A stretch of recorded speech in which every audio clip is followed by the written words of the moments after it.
Merci Seigneur. Et ce matin, je voudrais vous parler du corps. Et le titre du message, c'est un corps bien proportionné. On ne va pas faire de sport, bien que j'en aurais besoin. Mais on va parler véritablement de ce que nous dit la parole de Dieu sur le corps de Christ. Et il y a ce verset que je voudrais que l'on prenne, qui se trouve dans Romains, le chapitre 12, le verset 5, où la parole de Dieu nous dit « Nous qui sommes plusieurs, nous formons un seul corps en Christ, et nous sommes tous membres des uns et des autres. » Donc la parole nous dit que nous sommes tous membres des uns et des autres. Donc on va aller voir plus loin ce qui se passe dans le livre de Corinthiens en ce qui concerne les membres et en ce qui concerne le corps. Et dans 1 Corinthiens 12, le verset 20 à 22, il nous est dit ceci, qu'il y a plusieurs membres. Est-ce que nous sommes plusieurs ce matin? Nous sommes plusieurs. Et la parole de Dieu dit, et il y a un seul corps. Et nous savons que nous, qui sommes en Jésus-Christ, nous faisons partie du corps de Jésus-Christ. Et donc ce passage va dire, dans le verset 21 et 22, l'œil ne peut pas dire à la main, je n'ai pas besoin de toi. L'œil ne peut pas dire à la main, je n'ai pas besoin de toi. Nous avons tous un corps.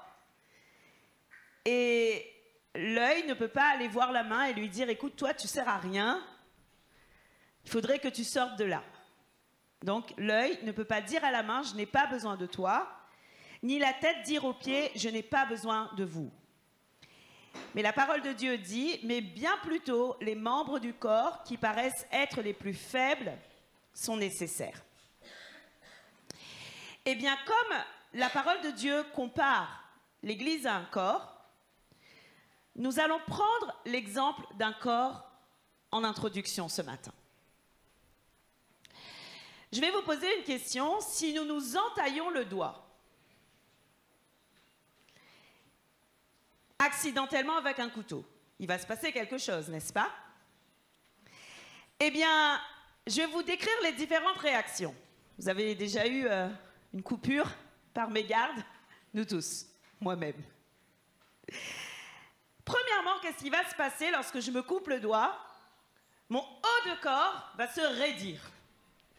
Mon dos va avoir un mouvement.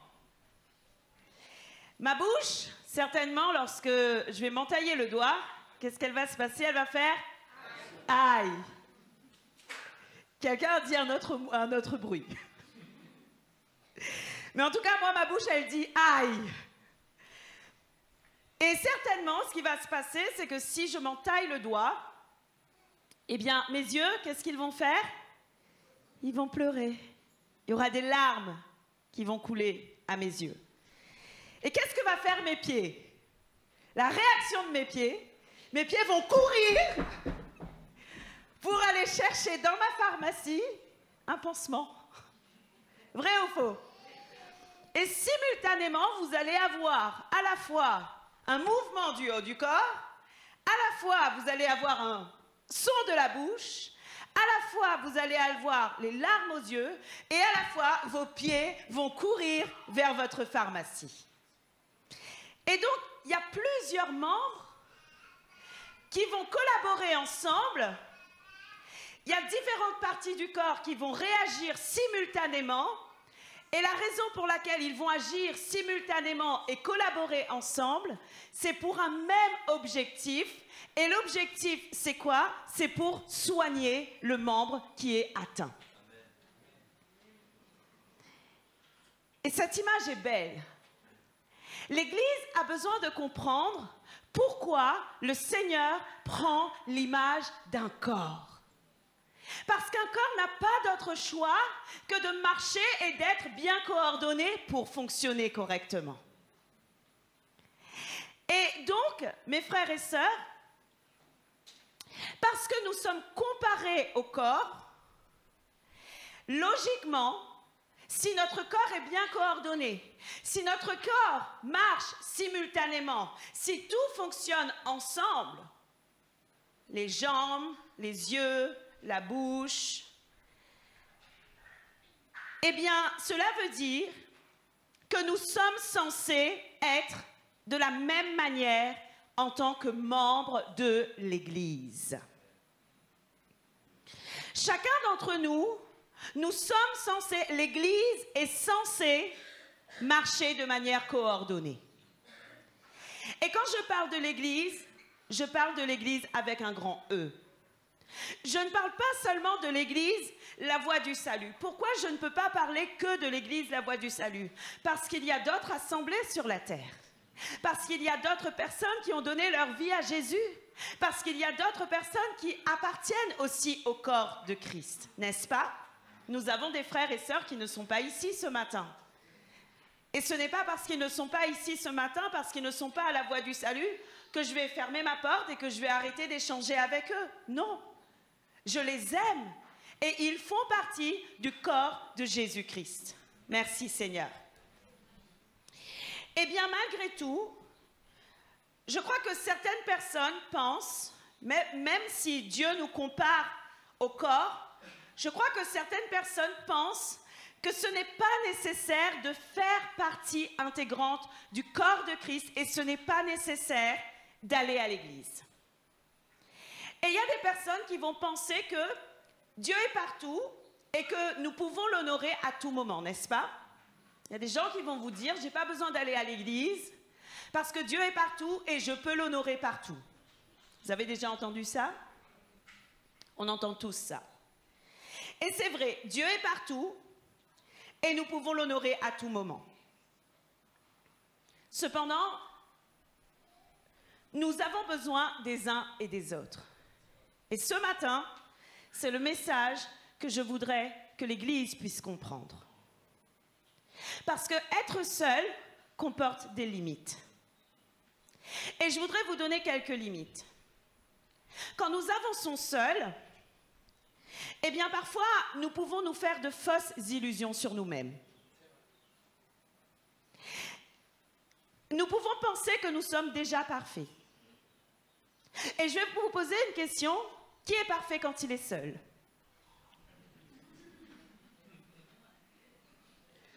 Mais moi, quand je suis seule, je suis parfaite.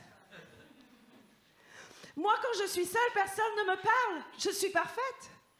Quand je suis seule, je n'ai pas besoin de veiller à ma bouche. Je suis parfaite. J'ai la paix. N'est-ce pas, mes frères et sœurs? Eh bien, il y a un passage de la parole de Dieu qui nous dit ceci, dans Proverbe 17, le verset 28. Il est dit que l'insensé, même quand il se tait, il passe pour quoi? Pour un sage. Et celui qui ferme ses lèvres est un homme intelligent. Alors quand tu es seul, tout va bien. Tu ne dis rien, tu ne fais rien, tu as la paix. Et voyez-vous, mes frères et sœurs, c'est important pour moi de vous parler de cela parce que il y a eu un temps où je m'isolais. Et je me disais à moi-même, je n'embête personne, personne ne m'embête, tout va bien. Je suis saint, Seigneur. Mon cœur est travaillé. J'ai la paix, la plus grande paix en moi. Mais le problème est que lorsque j'étais confrontée aux autres, je n'arrivais pas à gérer mes émotions. Est-ce qu'il vous arrive parfois d'être confronté aux autres et de ne pas savoir comment gérer vos émotions? Est-ce qu'il vous arrive parfois d'être confronté aux autres et de ne pas savoir comment gérer vos ressentiments? C'est dur ça. Est-ce qu'il vous arrive parfois d'être face aux autres et de vous sentir mal? Vous vous sentez mal. Et est-ce qu'il vous arrive parfois, une autre question, d'être face aux autres et de vous sentir incapable d'être vous-même? Et est-ce qu'il vous arrive parfois d'être face aux autres et de vous dire « Finalement, je ne suis pas comme j'imagine ». Je suis sûre que cela arrive à tout le monde. Parce que nous, quand nous sommes seuls, nous considérons que nous sommes d'une certaine manière et nous avons une certaine image de nous. Une certaine croyance sur nous-mêmes. Mais si Dieu a prévu que nous soyons ensemble, c'est pour que nous soyons capables de changer, d'être édifiés et de comprendre que finalement nous ne sommes pas encore arrivés à la perfection qu'il attend de chacun d'entre nous. Et il y a un autre proverbe que j'aime beaucoup, c'est le proverbe 27, le verset 17 qui dit que le fer aiguise le fer et que l'homme aiguise la face de son ami. Autrement dit, l'homme va véritablement nous montrer tels que nous sommes et va faire que, au travers de cette révélation de qui nous sommes, nous n'avons pas besoin que des révélations sur Dieu. Pour pouvoir être comme Dieu veut que nous soyons, nous avons besoin de révélations sur nous-mêmes. Est-ce que tu peux dire avec moi, j'ai besoin de révélations sur moi-même? N'est-il pas vrai que nous avons besoin de révélations sur nous? Parce que parfois nous marchons dans l'illusion. Et donc nous avons besoin de révélations sur nous-mêmes. Et j'aime la version français courant de ce proverbe 27, le verset 17. Cette version va nous dire: le fer aiguise le fer et le contact avec autrui affine l'esprit de l'homme. J'aime cette version. Parce que le mot aiguiser pour moi est un peu fort. Pourquoi il est fort? Parce que, vous voyez, aiguiser, ça sous-entend que l'on repasse comme une lame tranchante. Et puis, parfois, lorsqu'on va entendre le mot aiguiser, nous allons avoir peur d'être au contact des autres. Mais ce mot aiguiser, à la place d'aiguiser, vous pouvez mettre affiner. Dites avec moi, mon frère, ma sœur, est celui qui va m'affiner. Il va affiner mon esprit. Amen. Et le Seigneur a prévu que nous soyons ensemble afin d'être affinés. Merci Seigneur. Donc ça, c'est la première chose. Être seul peut nous amener à penser que nous sommes déjà parfaits et à avoir une mauvaise image de nous-mêmes. Donc, nous avons besoin de nos frères et sœurs. La deuxième chose, être seul, peut nous amener à croire dans des doctrines étrangères. Quand nous sommes seuls, parfois nous allons recevoir des enseignements mensongers. Car il n'y a personne pour nous corriger. Et comme il n'y a personne pour nous corriger, il n'y a personne pour nous expliquer, alors il n'y a personne aussi pour nous aider à grandir. Vous savez, mes frères et sœurs, la parole a besoin d'être expliquée. Et quand nous voyons dans le livre des Actes des Apôtres, il y avait cet homme qui était l'eunuque éthiopien, qui était en train de lire Ésaïe 53. Et la Bible nous dit qu'à un moment donné, il lisait, il a été blessé pour nos péchés, brisé pour nos iniquités, le châtiment qui nous donne la paix est tombé sur lui. Et il y a Philippe qui arrive et qui lui dit: est-ce que tu comprends ce que tu es en train de lire? Et l'eunuque éthiopien dit: mais comment pourrais-je comprendre si personne ne m'explique? Et la réalité, mes frères et sœurs, c'est que nous avons besoin de personnes qui puissent nous corriger, qui puissent nous aider à comprendre l'Écriture, qui puissent nous expliquer les choses de Dieu. Nous allons trouver véritablement sur les réseaux ou sur d'autres moyens de nous enseigner. Nous allons trouver des livres, etc. Et c'est bon. Mais nous avons aussi besoin du contact des uns et des autres pour pouvoir confronter nos idées, confronter nos opinions et être sûr que ce que nous avons reçu comme enseignement, comme message, réponde véritablement à ce que nous comprenons pour pouvoir ensuite être transformés à notre besoin, pour être transformés, changés et pouvoir aller de l'avant. Moi, je connais des personnes qui écoutent des messages et puis, lorsqu'elles sont chez elles, elles ne savent pas quoi en faire. Elles vont écouter des messages, par exemple, sur la délivrance de certains esprits mensongers, etc.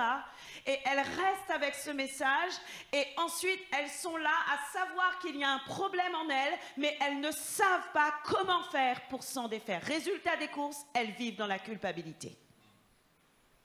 Elles vivent dans une prison spirituelle. Mais le Seigneur ne veut plus qu'il en soit ainsi pour nous, mes frères et sœurs. Et je crois que nous avons besoin de véritablement recevoir, être ensemble pour recevoir ensemble des confrontations de nos idées pour pouvoir être corrigés. Et il y a un passage dans la parole de Dieu qui nous parle de cela, dans Éphésiens chapitre 4, le verset 11 à 15. Je ne vais pas mettre l'emphase sur les ministères, mais je veux juste mettre l'emphase sur le fait que Dieu donne des dons aux hommes. Et que Dieu a donné des dons différents à plusieurs membres. Et il est dit dans ce passage, c'est lui, on lit la version Semeur actuellement, c'est lui qui a fait don de certains comme apôtres, d'autres comme prophètes, d'autres comme prédicateurs de l'évangile, et d'autres encore comparables à des bergers comme enseignants. Dans le verset 12, il est dit, il a fait don de ces hommes pour que les membres du peuple saint soient rendus aptes à accomplir leur service. Donc quand nous venons à l'église, quand nous sommes dans le corps de Jésus-Christ, l'objectif d'être ensemble, c'est que pour que chacun de nous, nous soyons aptes, dis avec moi, aptes. Apte veut dire quoi? Capable. Capable d'accomplir le service en vue de la construction du corps de Christ. Amen. Parce que chacun doit être à sa place. Ensuite, il est dit, ainsi nous parviendrons tous ensemble à l'unité dans la foi et dans la connaissance du Fils de Dieu, à l'état d'adulte, à un stade de maturité où se manifeste la plénitude qui nous vient de Christ. De cette manière, nous ne serons plus des petits enfants ballottés comme des barques par les vagues et emportés çà et là par le vent de toutes sortes d'enseignements, à la merci d'hommes habiles à entraîner les autres dans l'erreur. Au contraire, en exprimant la vérité dans l'amour, nous grandirons à tout égard vers celui qui est la tête, le Christ. Amen. Donc la parole de Dieu nous dit que le but, il y a plusieurs buts d'être ensemble en vue de la construction du corps de Christ pour accomplir le service, premièrement. Ensuite, il est dit, pour que nous puissions marcher dans l'unité, dans la foi et dans la connaissance du Fils de Dieu. Et ensuite, il est dit, afin que nous ne soyons plus des enfants ballottés par toutes sortes d'enseignements et tout vent de doctrine. Nous devons être vigilants, mes frères et sœurs, parce qu'il y a aussi des personnes qui apportent des mauvais enseignements. Il y a du bon, mais il n'y a pas que du bon à l'extérieur. Il y a aussi de mauvaises choses qui vont nous corrompre. Moi, je connais des personnes qui ont bien commencé dans le Seigneur, qui ont véritablement cru dans le Seigneur Jésus-Christ et qui aujourd'hui viennent me dire on n'a plus besoin du corps et du sang de Jésus. On n'a plus besoin de la Sainte Seine. Vous avez déjà entendu ces choses? Eh bien, il y a des personnes qui disent que maintenant, nous n'avons plus besoin de la Sainte Seine. Et voyez-vous, mes frères et sœurs, nous devons faire attention parce qu'il existe, et la Bible nous dit que dans la fin des temps, il y aura des enseignements détournés et nous devons veiller les uns sur les autres. Dis avec moi, je suis appelé à veiller sur toi. Dis à ton voisin, je suis appelé à veiller sur toi. Et voyez-vous, mes frères et sœurs, quand vous êtes dans le corps de Jésus, quand il y a des gens qui vous aiment, ils veillent sur vous véritablement. Et ça, c'est merveilleux. C'est merveilleux parce que quand je regarde, je bénis le Seigneur pour les gens qu'il met à côté de nous, parce qu'ils nous aiment. Et quand ils nous disent un conseil, quand ils nous donnent quelque chose, c'est véritablement pour que nous puissions aller plus loin. Amen. Est-ce que vous avez la grâce d'avoir ces gens dans vos vies? Merci Seigneur. On va dire merci Seigneur pour eux. Merci Seigneur. Et autre chose, lorsque nous sommes dans le corps de Christ, nous laissons la possibilité à d'autres, comme je vous l'ai dit tout à l'heure, de nous corriger. Parce que lorsque l'on aime marcher dans la vérité et la connaissance, nous aimons véritablement la correction. Est-ce que vous aimez marcher dans la vérité? Amen. Proverbe 12, le verset 1 nous dit « Celui qui aime la connaissance désire être corrigé ». Version Semeur. Celui qui aime la connaissance désire être corrigé. Moi, ça ne me dérange pas que quelqu'un vienne me dire ce que tu as dit tout à l'heure, ce n'est pas exactement ça qu'il fallait comprendre. Est-ce que ça vous dérange, mes frères et sœurs? Le problème de beaucoup d'entre nous, c'est que, de certains d'entre nous, pas beaucoup, mais de certains, c'est que parfois, nous pouvons ne plus être enseignables. Et quand nous ne sommes plus enseignables, alors lorsqu'on nous donne un conseil, lorsqu'on parle pour notre bien, eh bien, nous restons, nous, centrés sur ce que nous pensons. Et donc, cela montre de l'orgueil dans les cœurs. Le Seigneur désire que nous puissions vivre ensemble dans l'humilité et être capables d'être enseignables. Mais le cœur sage est celui, lorsqu'il aime la connaissance, il veut être corrigé. Amen. Je ne sais pas pour vous, mais moi je veux être corrigé parce que je veux grandir. Amen. Ensuite, un troisième point, lorsque nous sommes seuls, eh bien cela peut ralentir notre croissance et notre édification. Nous allons grandir seuls. Mais parfois, le temps que nous allons prendre pour comprendre quelque chose et définir la suite sera plus long que si nous interrogeons quelqu'un qui est déjà passé par là et qui peut nous partager son expérience, n'est-ce pas? Un jour, quelqu'un m'a dit, Aurélie, si tu veux grandir vite, pose des questions. Tu veux grandir vite? Pose des questions. Eh bien, c'est aussi ce que nous dit la parole de Dieu. Proverbe 20, le verset 18, nous dit, je vais vous lire la version parole de vie et ensuite la version semeur. Ce passage nous dit, celui qui demande conseil, dis avec moi, demande, ose demander. Dis à ton voisin, à ta voisine, ose demander. Ose poser des questions. Mais combien d'entre nous, parfois, nous n'osons pas? Je vais être disqualifiée parce que j'ai posé des questions. Mais il y a des personnes qui pensent comme ça. Certaines personnes pensent qu'ils seront disqualifiés parce qu'ils vont poser des questions. Ou certaines personnes vont dire, j'ai une question bête. J'ai une question bête. Pourquoi? Parce que nous pensons déjà que notre question ne vaut pas la peine d'être posée. Mais je voudrais vous dire, mes frères et sœurs, que si nous avons besoin de savoir, il faut demander, il faut poser des questions. Et la Bible dit, celui qui demande conseil réalise ses projets. Donc, si tu veux réaliser tes projets maintenant, et je crois que certains d'entre nous ont des projets nouveaux pour cette année, pour ce mois-ci, si tu veux réaliser tes projets, si tu veux réussir ton affaire, n'hésite pas, demande conseil. Il est dit, si tu pars à la guerre, calcule bien ton affaire. Et j'aime bien la version Semeur également, donc tu vas me l'afficher s'il te plaît. Il est dit, lorsque tu fais des projets, prends conseil et ne te lance pas dans une bataille sans une stratégie bien conçue. Dis avec moi, j'ai besoin d'une stratégie. Et la stratégie se définit par le conseil. Oui ou non? La stratégie se définit par le conseil. Mais parfois, nous n'avançons pas, nous restons là parce que nous restons seuls. Ce n'est pas ce que le Seigneur a prévu pour toi. Savez-vous que parfois, nous sommes en retard dans nos affaires? Il y a un verset de la parole de Dieu où le Seigneur parle à Josué et lui dit, regarde, il y a encore plein de territoires à conquérir. Mais tu es trop vieux. Autrement dit, Josué, il y avait encore beaucoup de boulot. Mais tu n'as pas tout accompli. Et parfois, nous sommes en retard dans nos affaires, mes frères et sœurs. Donc, ce n'est pas une critique que je suis en train de vous dire, mais cependant, je voudrais que vous puissiez vraiment en prendre compte et considérer que j'ai besoin de demander conseil et j'ai besoin d'avoir des stratégies claires et bien conçues pour réussir mon projet. Merci, Seigneur. Alors, puisque nous avons dans le corps de Christ différents membres, avec différents dons, avec des capacités différentes, avec des compétences différentes, selon la grâce que Dieu nous a accordée, nous devons tous en bénéficier. Prends le temps de regarder autour de toi.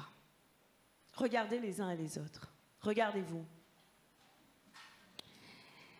Je vais vous poser une question. Est-ce que vous connaissez tout un chacun qui sont présents ici? Est-ce que vous connaissez leurs talents? Est-ce que vous connaissez leurs compétences? Peut-être qu'il y a quelqu'un ce matin qui a besoin d'un conseil dans les finances. Et peut-être qu'au milieu de nous, il y a un financier. Peut-être qu'il y a quelqu'un aujourd'hui qui a besoin d'un conseil dans le domaine juridique. Et peut-être qu'au milieu de nous, il y a une personne qui travaille dans des choses juridiques. Mais nous nous contentons parfois de connaître les gens uniquement de manière spirituelle. Mais le spirituel, c'est bien. Mais je voudrais vous dire, mes frères et sœurs, que nous développons des relations et l'amour lorsque nous passons du temps à se connaître personnellement.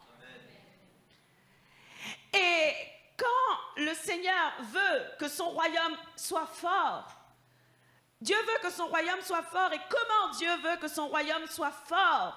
Eh bien, il veut que son royaume soit aussi organisé avec les compétences, les capacités, les connaissances et différentes choses que nous portons en nous. Amen.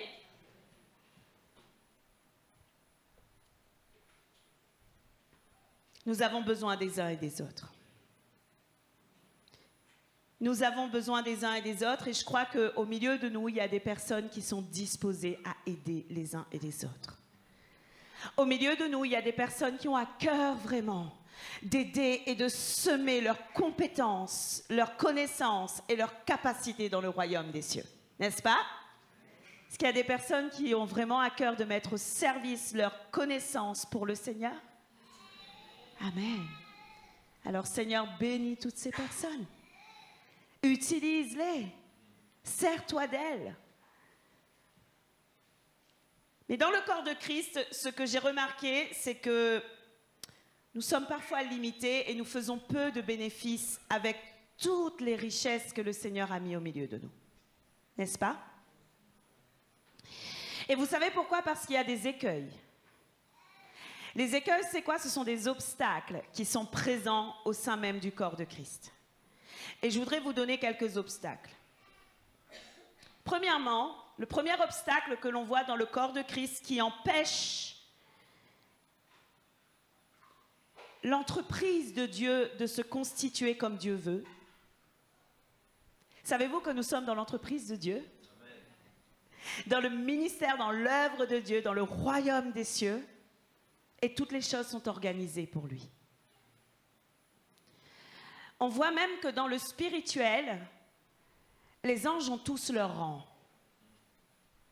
Oui ou non?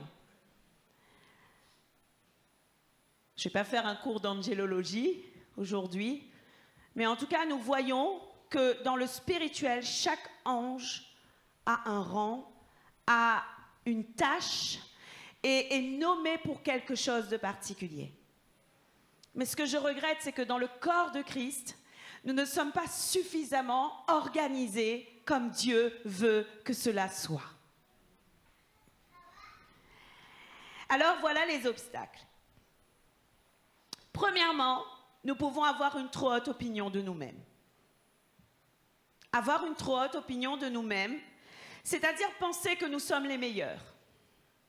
Penser que nous allons révolutionner le royaume des cieux. Est-ce qu'il y a des gens qui ont pensé ça? Je vais vous dire quelque chose, je le dis souvent. Et quand on a commencé l'église, on se disait « Ouais, on va révolutionner le royaume des cieux ». Et puis quand on a vu la difficulté que c'était de porter les choses de Dieu, et quand on a vu les défis dans lesquels nous étions, rapidement, le Seigneur nous a dit « Ben maintenant, tu vas apprendre ». Voyez-vous, mes frères et sœurs, la pensée que nous allons révolutionner seul le royaume des cieux, c'est une pensée remplie d'orgueil qui nous empêche de considérer nos frères et sœurs dans la foi. Et elle limite notre possibilité d'être une source de bénédiction pour les autres. Mais elle limite aussi la possibilité pour les autres d'être une source de bénédiction pour nous. Parce que ce n'est qu'ensemble que nous allons pouvoir aller plus loin. Et la Bible dit dans Romains 12, le verset 4, je vais vous lire la version Semeur.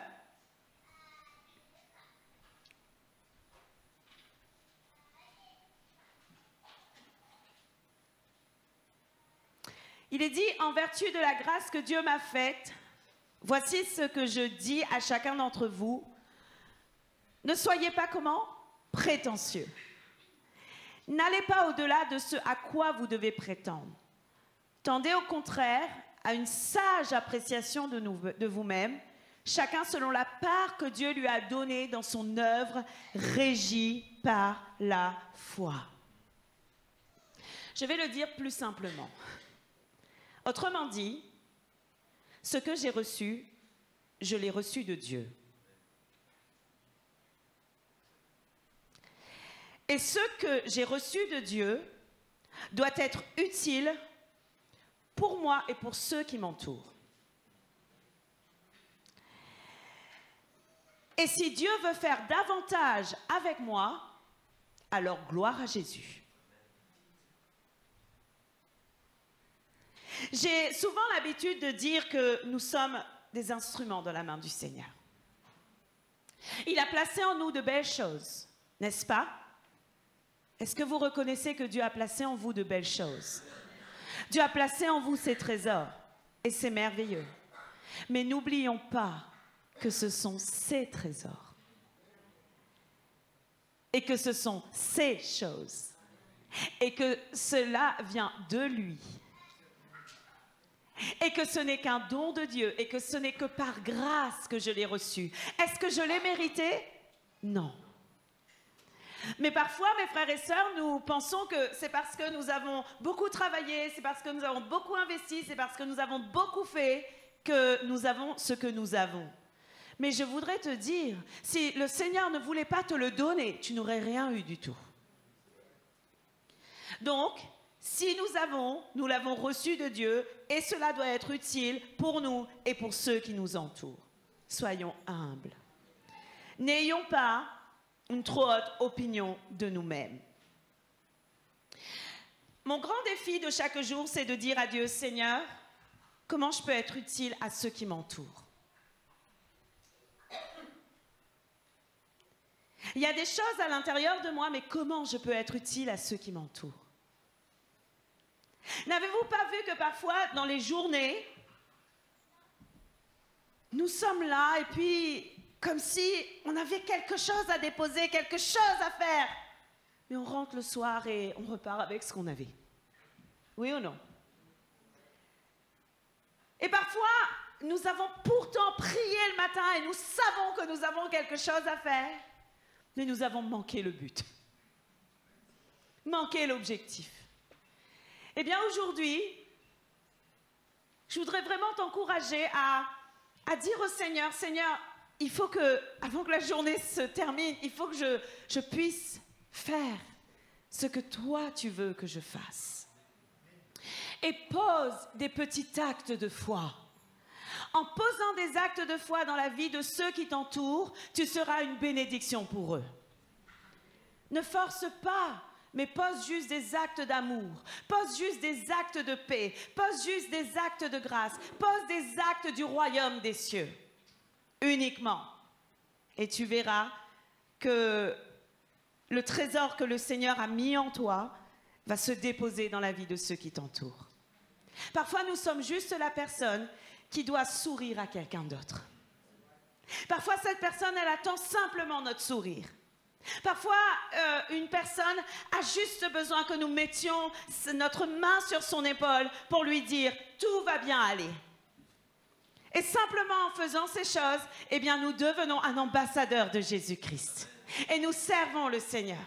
Parce que nous, en tant qu'enfants de Dieu, parfois nous cherchons des choses compliquées. Et nous cherchons à évangéliser. Et puis nous disons, Seigneur, mais si je n'ai pas semé ta parole et je n'ai pas donné un verset aujourd'hui, alors je n'ai rien fait pour toi.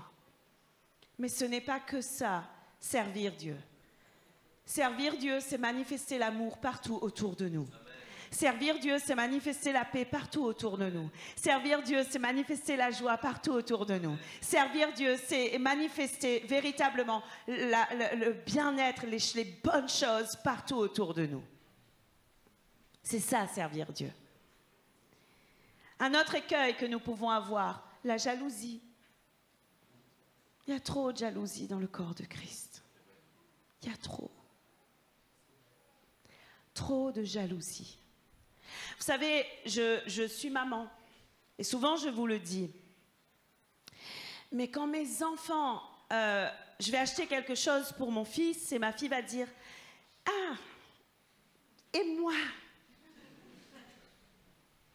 tu m'as rien acheté. »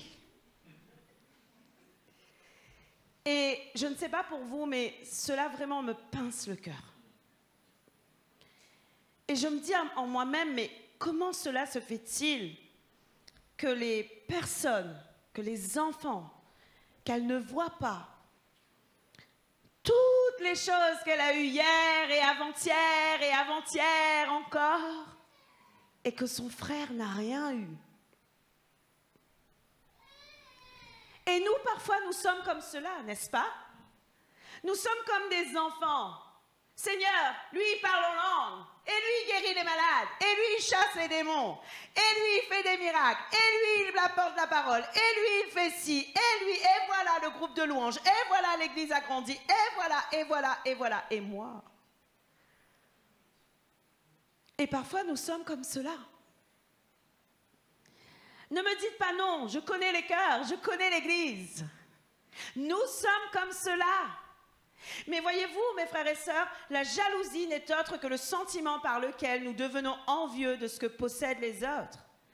Et qu'est-ce qu'occasionne la jalousie? La jalousie occasionne la peur, l'insécurité, l'anxiété, et nous commençons à dénigrer et à manquer de respect nos frères dans la foi. Oui ou non? La jalousie, c'est le problème des familles aussi. Mais c'est aussi le problème du corps de Christ. Et en tant qu'Église, en tant que corps de Christ, eh bien, désolé de vous dire, mais nous sommes et nous fonctionnons comme une famille. Et donc, je crois que dans le corps de Christ, ce sentiment n'a rien à faire là. Et je vais vous donner un verset. Un jour, je vais vous faire un témoignage. C'est un peu personnel, hein. Je suis en train de servir le Seigneur. Et puis, je parle à Dieu dans mon cœur et je vois un autre serviteur de Dieu. Et je dis au Seigneur, Seigneur, vraiment, je te remercie parce que je te demande de me bénir et puis je veux voir encore plus de toi et tout ça. Quand je regarde le serviteur de Dieu et je dis, ben lui, Seigneur, savez-vous ce que le Seigneur me dit? Que t'importe?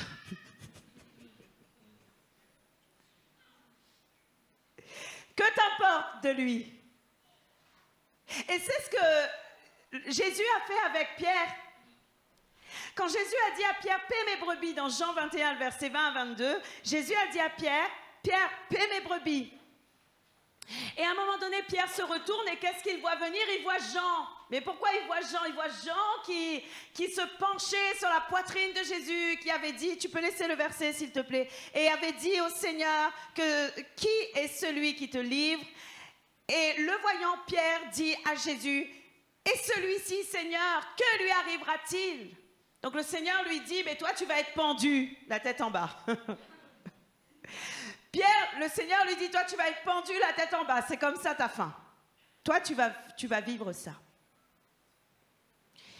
Et Pierre avait envie de savoir, mais qu'est-ce qui va se passer pour Jean? Et lui, comment il va vivre? Est-ce que lui aussi va souffrir le martyre ou pas? Jésus, est-ce que lui aussi va souffrir? Est-ce que lui aussi va être pendu, la tête en bas? Et Jésus va lui dire, cela ne t'intéresse pas, ce n'est pas ton affaire.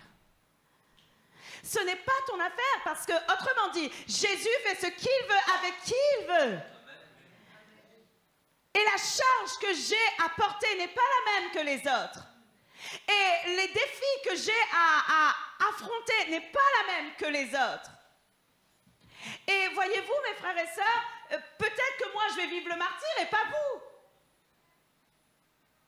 Je parle de moi parce que si je parle de vous, vous allez dire aïe aïe aïe, pasteur en train de maudire moi.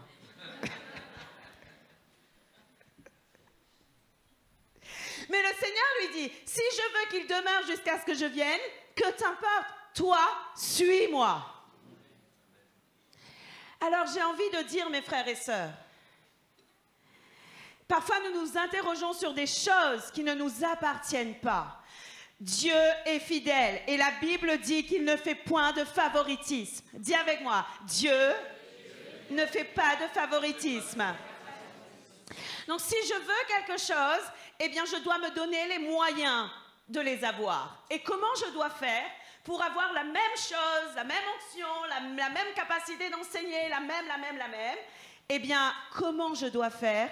Je dois me donner les moyens de passer du temps dans la présence de Dieu. Je dois me donner les moyens de passer du temps dans la prière. Je dois me donner les moyens de passer du temps dans le jeûne. Parfois, nous voyons le fruit et le résultat, mais nous ne voyons pas le sacrifice. Et voyez-vous, mes frères et sœurs, si aujourd'hui, cette Église est ce qu'elle est, même si elle n'est pas encore au niveau qu'elle doit être, mais que je sais qu'elle y arrivera, ça a été le fruit de sacrifices, de larmes, de jeûnes et de prières.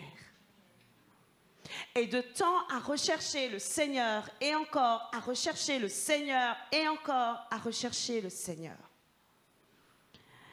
Et donc je voudrais vous encourager, mes frères et sœurs, simplement, considérez dans vos cœurs, à la place de la jalousie, considérez dans vos cœurs que vous êtes aussi précieux et que Dieu veut tout vous remettre. Amen. Un troisième écueil. Parfois, nous dépressions les autres, n'est-ce pas? Nous portons sur les autres un jugement défavorable. En fait, nous avons plusieurs types de notation. Premier type, parfois nous dépressions ceux qui sont moins que nous parce que nous pensons qu'ils n'ont rien à nous apporter de plus. Oui ou non?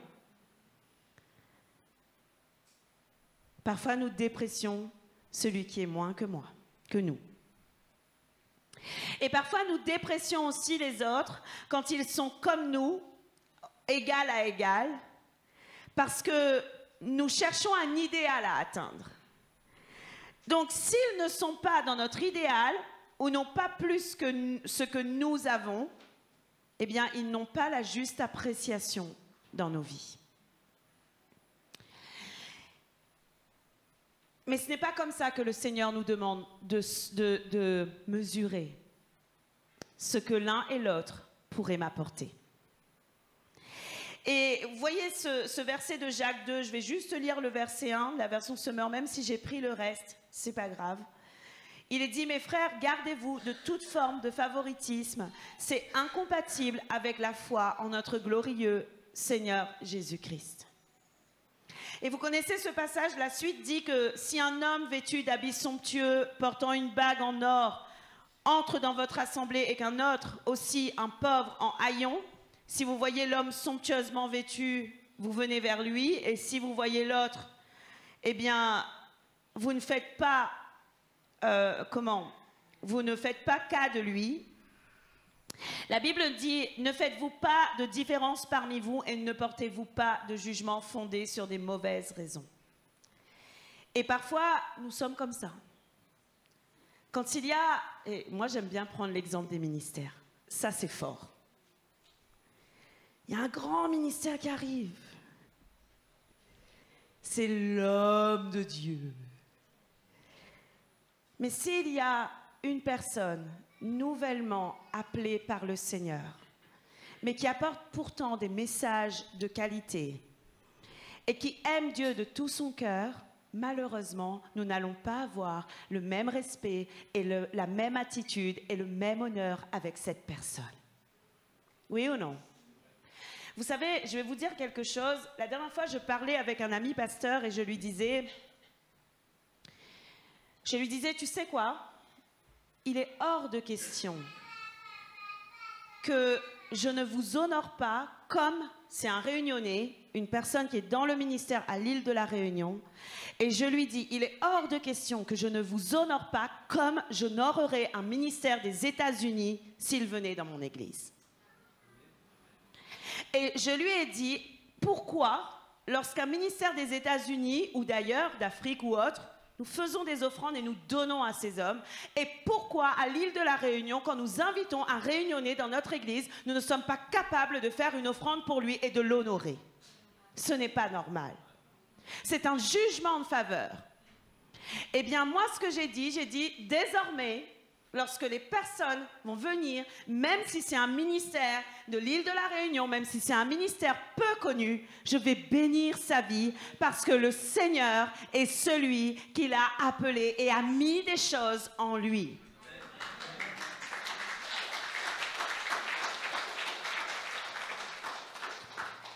Pourquoi? Parce que chaque individu porte en lui et sur lui la valeur du sang de Jésus-Christ, premièrement. Amen. Donc il est précieux, n'est-ce pas?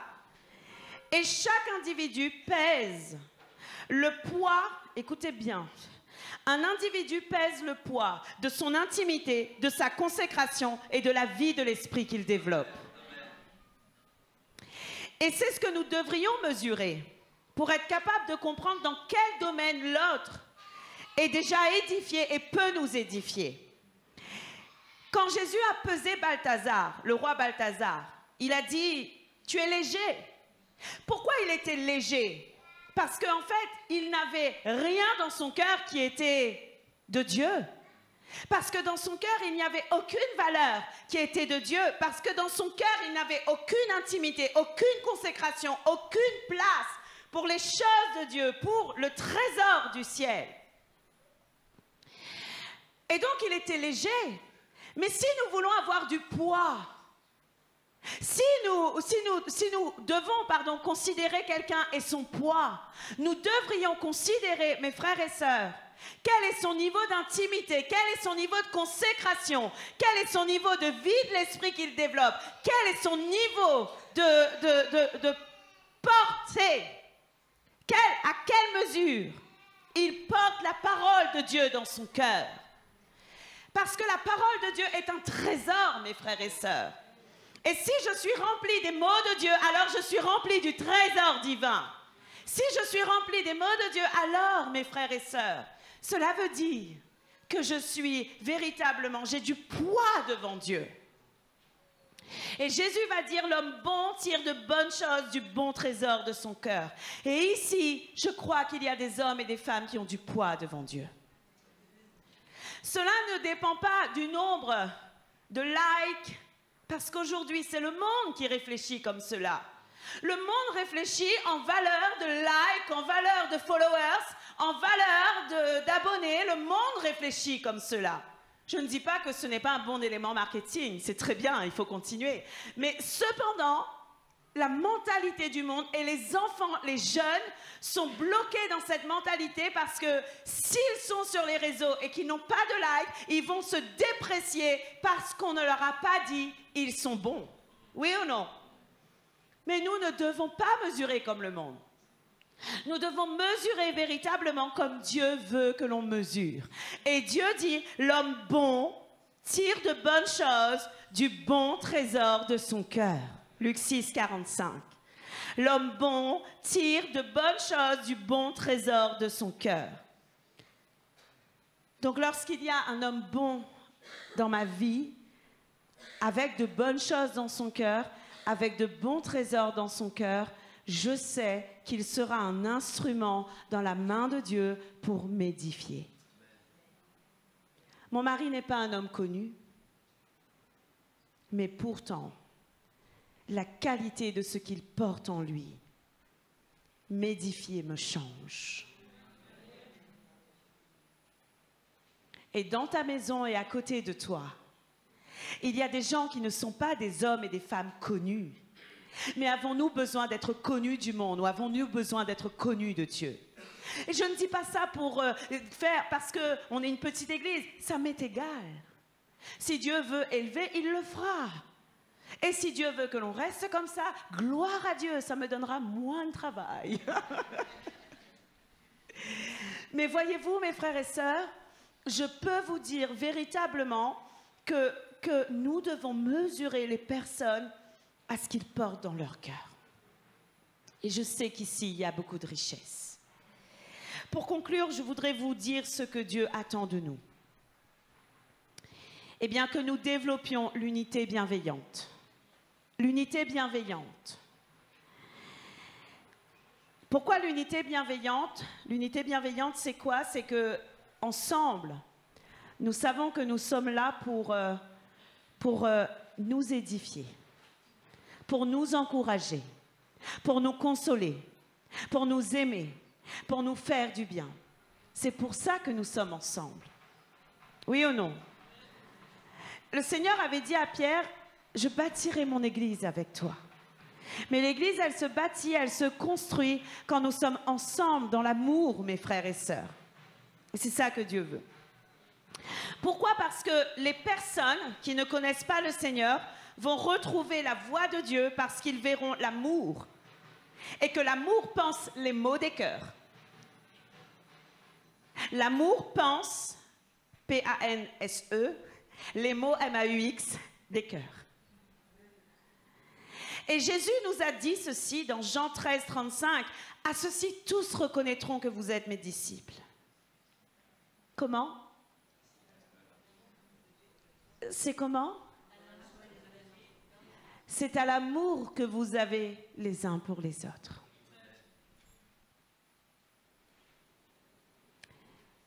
Le Seigneur va ouvrir la voie et va montrer la voie à ceux qui le cherchent par le drapeau de l'amour, par la bannière de l'amour.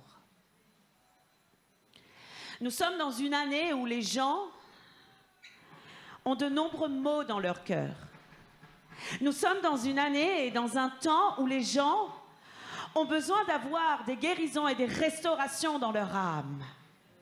Et comment va se passer la restauration et la guérison dans les cœurs? Elle va se passer à cause de l'amour que nous avons les uns les autres. Voyez-vous, mes frères et sœurs, c'est ce que les gens cherchent. Les gens cherchent véritablement une famille qui va pouvoir lui faire se sentir bien. Et quand tu es bien dans un endroit, tu as envie de revenir, tu as envie de rester, tu as envie d'y être, tu as envie de t'édifier, tu as envie de partager, tu as envie de faire des choses avec les autres. Oui ou non?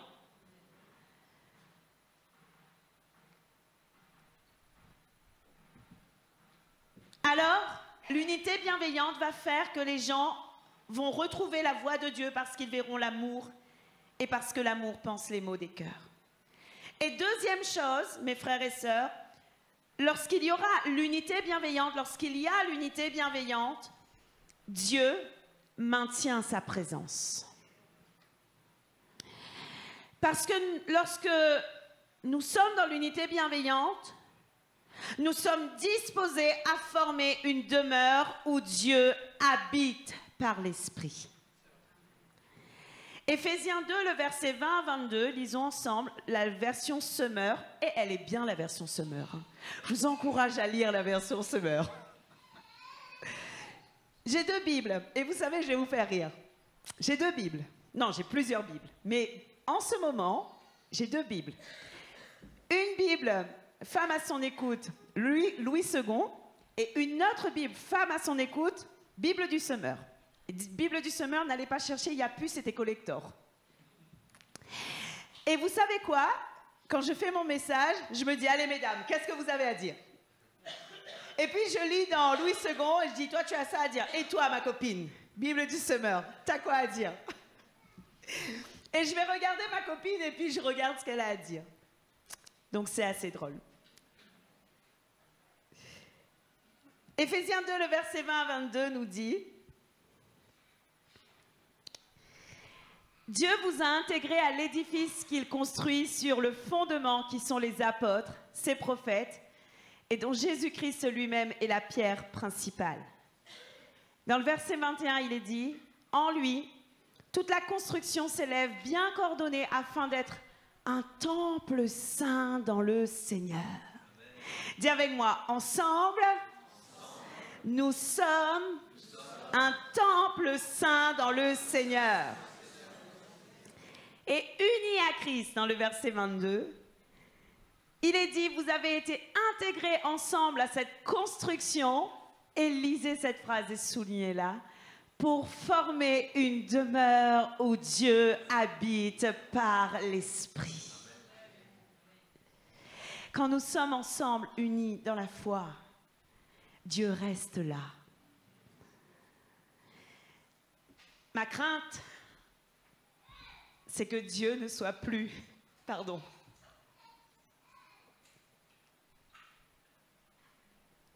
ne soit plus dans l'Église. Souvent, j'ai été comme Moïse à dire au Seigneur, ne me prive pas ta gloire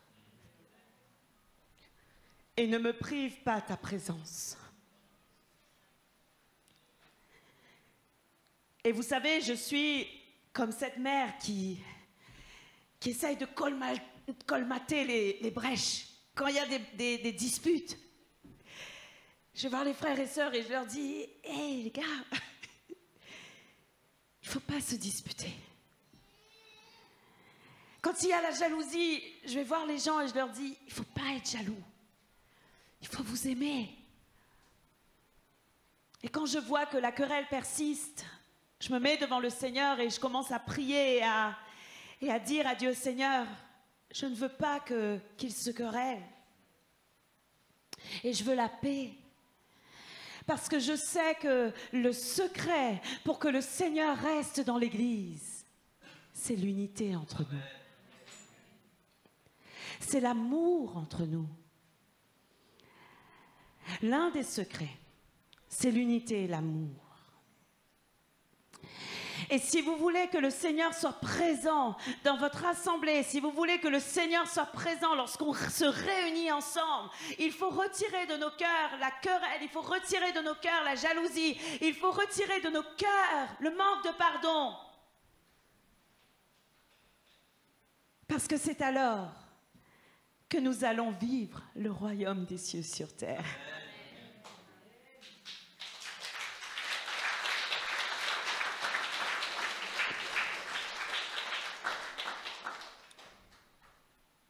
Alors, comment faire et quelles sont les bonnes attitudes? Je voudrais vous donner quelques bonnes attitudes à avoir.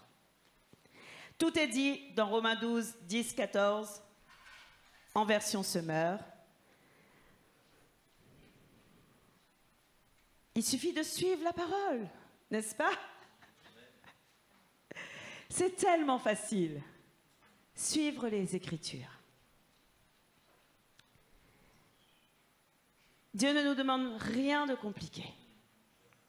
Suis-moi. Suis ma parole. Suis-moi. L'amour fraternel, soyez pleins d'affection les uns pour les autres. L'estime mutuelle, soyez les premiers à le manifester. Souvent, nous attendons des autres qu'ils fassent le premier pas. Et à cause de cela, nous ne recevons rien. Je crois que c'est une forme de maturité d'être capable de faire le premier pas vers un frère et une sœur. C'est une forme de croissance spirituelle.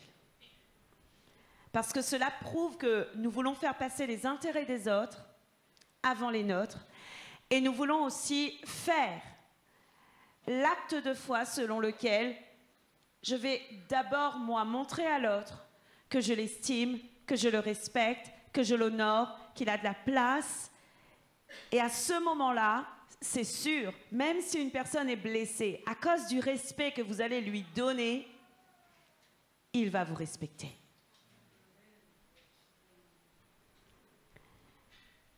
Ensuite, on va aller dans le verset, on continue quand même, l'estime mutuelle, je vous l'ai dit, l'ardeur, pardon, ne soyez pas nonchalants, l'esprit, soyez bouillants, le Seigneur, soyez de bons serviteurs, l'espérance, qu'elle soit votre joie, l'épreuve, qu'elle vous trouve plein d'endurance, la prière, priez avec persévérance, les besoins de ceux qui font partie du peuple saint. Ah, soyez-en solidaires, toujours prêts à pratiquer l'hospitalité. Ce n'est pas facile d'ouvrir sa maison. Moi, je connais des gens qui racontent qu'ils ont ouvert leur maison pendant plusieurs mois. Eh bien, le Seigneur les a bien façonnés. Parce que nous ne sommes pas les mêmes. Donc même si habituellement nous avons notre petit confort et que nous avons certaine manière de nous asseoir dans le fauteuil, eh bien là, il faut changer. Ça ne soit plus de la même manière, on est à côté des autres. Et donc la parole de Dieu dit, soyez solidaires en ce qui concerne le besoin de ceux qui font partie du peuple saint. Soyez solidaires. Soyez toujours prêts à pratiquer l'hospitalité. Soyez solidaires. Qu'est-ce que c'est la solidarité? C'est être capable de se soutenir les uns les autres. C'est être capable de se supporter les uns les autres. Supporter, c'est pas dire comme créole, il dit, hein, tout le temps des autres ça. Supporte à où, mais... Non, supporter les uns les autres, c'est être sous et porté. OK? Se supporter les uns les autres. Demandez à Dieu de faire du bien à ceux qui vous persécutent. Oui, demandez à Dieu, demandez du bien pour eux, ne demandez pas le mal. Partagez la joie de ceux qui sont dans la joie et les larmes de ceux qui pleurent. Ayez les uns pour les autres une égale considération. Ne visez pas ce qui est trop haut, mais laissez-vous attirer par ce qui est humble. Ne vous prenez pas pour des sages. Alors, je voudrais que l'on prie, simplement.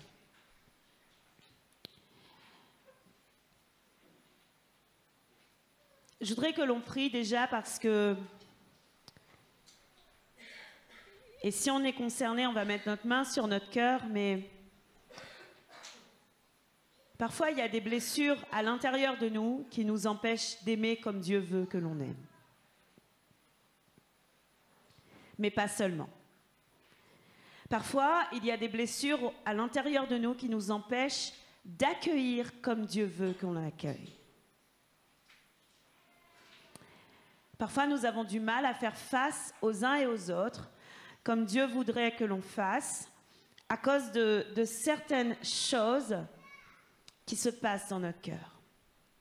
Par exemple, je vais vous donner un exemple personnel. Dans ma vie de foi, j'ai perdu des gens que j'aimais beaucoup. Et le Seigneur m'a montré que dans mon cœur, il y avait encore la peur de perdre des êtres aimés. Et cette peur de perdre des êtres aimés fait que je mets une barrière envers ceux qui véritablement m'aiment de tout leur cœur et qui sont prêts à me bénir. Et ce qui devrait être une bénédiction pour moi au travers de leur vie, je n'en bénéficie pas et je ne l'accepte pas parce que j'ai peur à nouveau d'avoir mal. Et le Seigneur me l'a montré dans mon cœur. Et alors, parce qu'il me l'a montré, peut-être qu'il y a des gens qui sont comme ça aussi aujourd'hui, et peut-être qu'ils ne le savent pas. Et parce qu'il me l'a montré, eh bien, j'ai demandé à Dieu simplement, viens penser les blessures qui sont encore présentes dans mon cœur. Et je lui ai demandé de retirer toute peur que j'ai en moi, peur de la trahison, Parce qu'il y a des gens qui ont peur d'être trahis. Il y en a, n'est-ce pas? On a peur parce que ça faisait mal. Parce que ça a fait vraiment mal lorsque on a aimé les gens et les gens sont partis, ils nous ont rien dit. Ça a fait mal. Ou bien on a aimé les gens et les gens nous ont salis. Ça nous a fait mal. Alors il faut demander au Seigneur. On ne doit pas garder ces choses dans nos cœurs. Le Seigneur veut nous donner un cœur nouveau. Alors on va demander à Dieu, Seigneur, viens penser les blessures de mon cœur. Si vous en avez encore, que vous puissiez le dire. Seigneur, au nom de Jésus-Christ, je te prie que tu mettes ton baume sur mon cœur, que ce baume soit une restauration pour ma vie et que je sois libérée de toute pensée mensongère qui m'empêche d'être moi-même avec les autres. Que je sois libérée de toute peur qui m'empêche de bénéficier des bénédictions que tu as mises dans ma vie. Mes frères et sœurs sont des bénédictions. Que je puisse voir maintenant comme toi tu les vois. Et que je sois capable de discerner le plan que tu as au travers d'eux pour ma vie. Donne-moi de voir, Seigneur. Alléluia. Père très saint, viens manifester ta grandeur. Manifester ta présence, Seigneur. Au travers de nous, au travers de nos cœurs, Seigneur. Manifeste-toi, Seigneur Dieu Tout-Puissant. Viens, Seigneur. Viens libérer les cœurs. Viens libérer, Seigneur Dieu, ton peuple. Libère les cœurs, Seigneur. Au nom de Jésus-Christ. Que ta grâce coule maintenant. Que ton Église, Seigneur Dieu Tout-Puissant, soit selon ton cœur. Que l'amour fraternel, Seigneur Dieu, soit pur. Que l'amour, Seigneur Dieu, soit pur. Et que nous soyons prêts à recevoir ces personnes que tu vas amener. Que tu vas amener. Mes frères et sœurs, je dois vous engager dans la même mission que nous avons eue pour cette Église. Vous êtes ici ce matin. Et si vous êtes ici, c'est que Dieu vous y a conduit. N'est-ce pas? Dans notre assemblée, le Seigneur a dit ceci: je vais vous envoyer les estropiés, les laissés pour compte, les perdus, les blessés, ceux qui ont besoin de soins particuliers. Et ce matin, j'ai à cœur de vous dire que si vous êtes là, certainement, c'est parce que le Seigneur a de grandes choses à faire dans vos cœurs. Mais pas seulement. C'est parce que le Seigneur prépare son peuple à accueillir d'autres extropiés, d'autres blessés, d'autres perdus, d'autres laissés pour compte. Et ces blessés, ces perdus, ces laissés pour compte, ces malades ont besoin de vous. Ils ont besoin de vous parce que le témoignage du guérisseur dans votre vie va être une source d'espérance pour la leur. Alors laissez-vous guérir, laissez-vous façonner. Et que l'eau vive de Dieu coule dans vos cœurs. Afin que vous puissiez ensuite arroser ceux qui viennent à vous et leur placer dans un endroit, dans un lieu sûr. Parce que le Seigneur veut amener son peuple dans un lieu sûr. Et quoi de bon lorsque les personnes sont bienveillantes?